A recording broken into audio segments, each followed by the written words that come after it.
Alors aujourd'hui, on s'attaque à un livre, comment dire, qui ne laisse vraiment personne indifférent.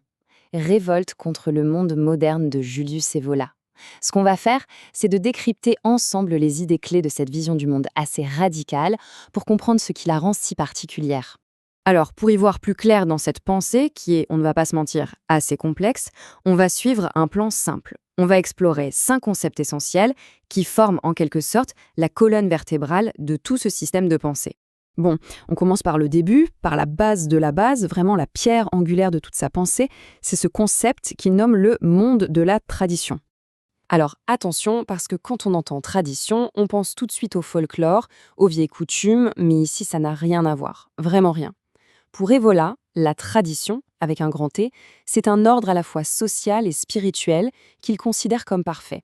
Et cet ordre, il ne vient pas des hommes, il tire ses lois d'une réalité qui nous dépasse, une réalité supérieure qu'il appelle le supramonde. Et cette citation, elle est vraiment centrale pour tout comprendre.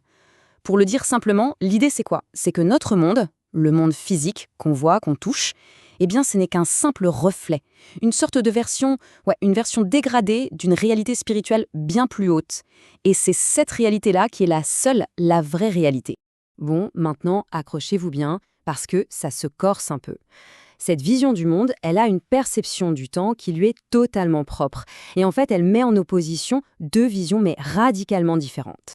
Ce que le livre nous dit, c'est que l'homme de la tradition et l'homme moderne, eh bien, ils ne vivent tout simplement pas dans la même dimension temporelle.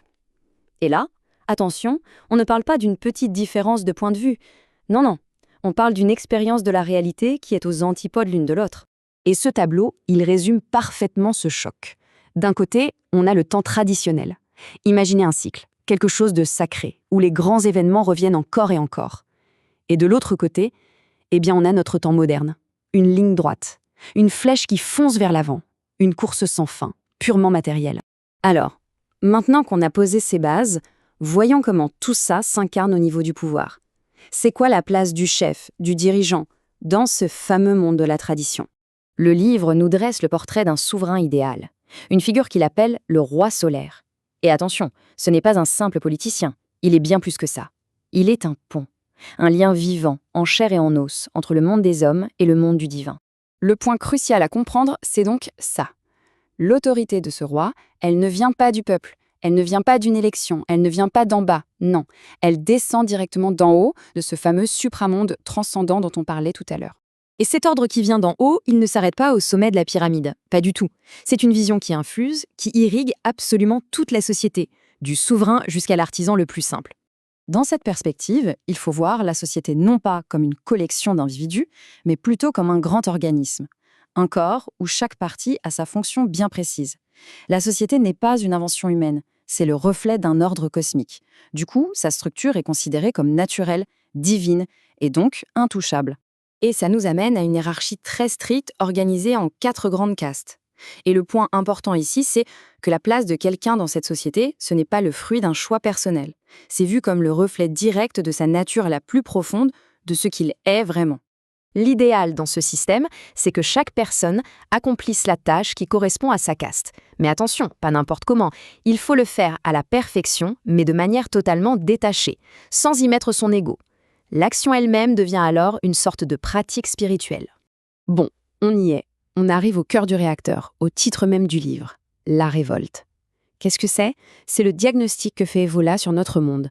Un monde qu'il perçoit comme une chute, une chute vertigineuse, très loin de cet idéal traditionnel. Alors du coup, qu'est-ce que c'est que ce monde moderne dans cette vision des choses? Eh bien c'est simple, c'est l'opposé. L'ère moderne se définit par son opposition point par point, totale, à chaque principe de la tradition. C'est pour le dire en un mot, un monde à l'envers. Vu sous cet angle, l'âge moderne, c'est l'âge de la déconnexion, la perte du lien avec ce fameux supramonde. C'est le triomphe de ce qui est purement humain, purement matériel. On est passé d'un monde de l'être, où on accepte un ordre qui nous dépasse, à un monde de la construction, où l'individu, son ego, a la prétention de pouvoir tout réinventer à partir de rien. Voilà, le conflit, il est là, résumé de manière très claire. D'un côté, le monde de la tradition, la hiérarchie, l'autorité qui vient d'en haut, le spirituel, et de l'autre, le monde moderne, l'égalité, le pouvoir qui vient d'en bas, le matérialisme. C'est une inversion complète de toutes les valeurs. Et toute cette exploration nous laisse finalement avec une question assez vertigineuse. Si on part du principe que l'histoire est une longue décadence, une chute, alors que signifie notre idée moderne de progrès? Ça veut dire quoi, progresser? Au fond, cette vision du monde nous force à questionner nos certitudes les plus ancrées. De quoi laisser songeur?